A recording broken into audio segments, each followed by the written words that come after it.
Bonjour à tous et bienvenue sur Développement Facile.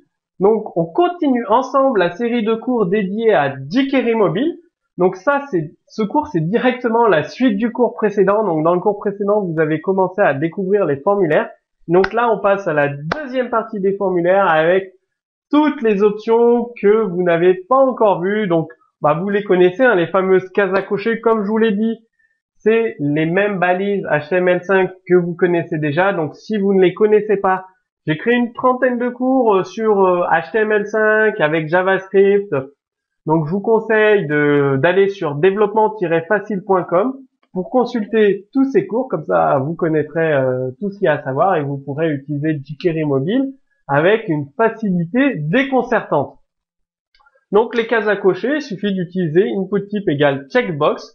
Vous pouvez présenter les cases à cocher de manière horizontale ou verticale. Donc horizontale, il suffit d'ajouter l'attribut dataType égale horizontal à la balise field data role control group. Donc je vous ai mis un exemple de code source pour un affichage de type horizontal, tout simplement. Ensuite, vous avez les fameux curseurs de déplacement. Donc les curseurs, ça permet de sélectionner une quantité en règle générale dans une boutique en ligne.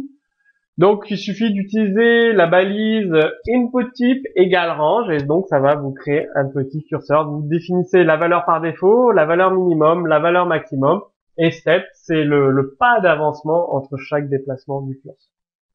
Un exemple de code source également affiché sur la vidéo.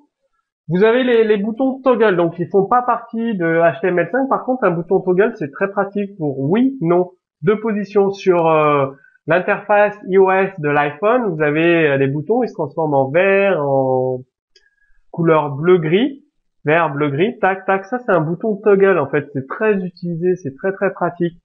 Donc, il suffit, je vous ai mis un exemple de code source, d'utiliser select mode avec data role slider, donc le slider, et de mettre les deux options avec la value, selected, la valeur sélectionnée par défaut, et le label, oui ou non. Tout simplement. C'est aussi simple que ça. Vous avez vu, avec jQuery Mobile, il n'y a vraiment rien de très compliqué. Pour créer une zone de recherche, il suffit d'utiliser la balise input type égale search. Je vous ai également mis un exemple de code source. Vous pouvez ajouter un color picker, c'est-à-dire un color picker, c'est la fameuse palette de couleurs, c'est-à-dire l'utilisateur appuie sur un bouton et ça affiche la palette de couleurs qui est différente selon le système d'exploitation en fait. Donc il suffit d'utiliser la balise input type égale color et ça va afficher une palette de couleurs à l'utilisateur, comme ça il pourra choisir la couleur. Vous avez également les champs email et URL, donc il faut savoir, si vous ne le savez pas, HTML5 peut contrôler les champs automatiquement. Si vous dites, comme vous avez sur l'exemple label input type égale email, si vous ne rentrez pas une adresse email, vous ne pourrez pas valider le formulaire. Ça vous mettra un message d'erreur, un message veuillez renseigner une adresse email valide. Pareil pour une URL, input type égale URL, veuillez renseigner une URL valide si vous ne renseignez pas une URL valide. Donc on va voir tout ça à la fin de ce cours à travers un exemple de code source, ce sera très parlant pour vous. Bien évidemment, les formulaires peuvent occuper tout l'espace sur votre page web, donc vous avez la possibilité de les afficher en modèle réduit, si je puis dire, avec l'attribut datamini égale true sur chaque champ du formulaire, sur les boutons, sur tous les champs en fait. Vous avez un petit exemple de code source. Et vous pouvez aussi, si vous le souhaitez vraiment, ne pas utiliser jQuery Mobile pour la présentation des formulaires. Vous avez la possibilité de revenir à la présentation par défaut. Il suffit d'utiliser l'attribut data role égale none sur chaque champ du formulaire et donc vous aurez l'affichage classique de votre formulaire. Alors le code source, je vous montre ça tout de suite. Donc là vous avez votre formulaire, je vous explique le code source après, avec les cases à cocher en position verticale, en position horizontale, le curseur de déplacement de 1 en 1, vous pouvez très bien sélectionner ici. J'ai validé, donc il s'est déplacé. Sélectionner ici. Voilà.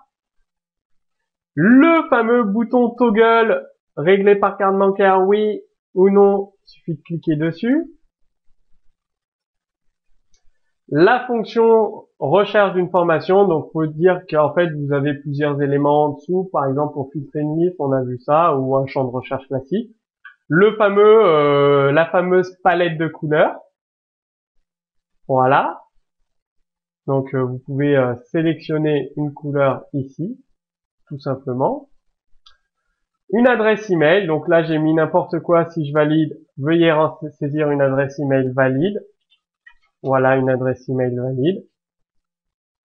Après, pareil pour l'URL, si je valide, veuillez saisir une URL valide. Donc valide, il faut mettre le http://www. Voilà. Et donc le formulaire est validé. Vous avez également le bouton annuler. Donc le code source qui correspond à tout cela. Les checkbox, input type égale checkbox avec les différents ID d'options. HTML5, CSS, tout ça. Contrôle groupe pour une checkbox. Checkbox, on va parler en français, excusez-moi. Les cases à cocher affichées en horizontal, là c'était en vertical ici. En horizontal, le fameux curseur de déplacement. Le bouton toggle ici avec les deux valeurs oui, non, sélectionné par défaut oui. Voilà, le bouton toggle, le champ de recherche ici.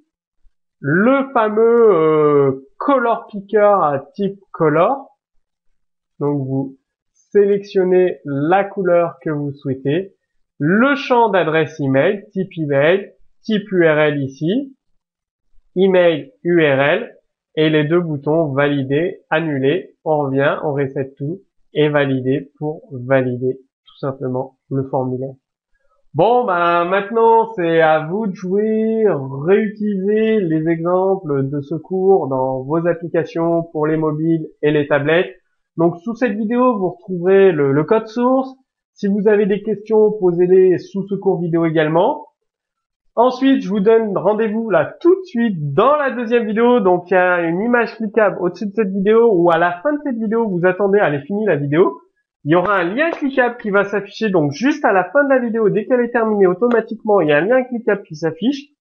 Vous appuyez dessus, vous cliquez dessus, vous serez redirigé vers la deuxième vidéo où vous apprendrez comment utiliser de fond en comble le framework jQuery, l'extension jQuery 8, l'extension jQuery mobile et le framework Dojo. Donc, je vous dis à tout de suite pour la deuxième vidéo sur développement facile.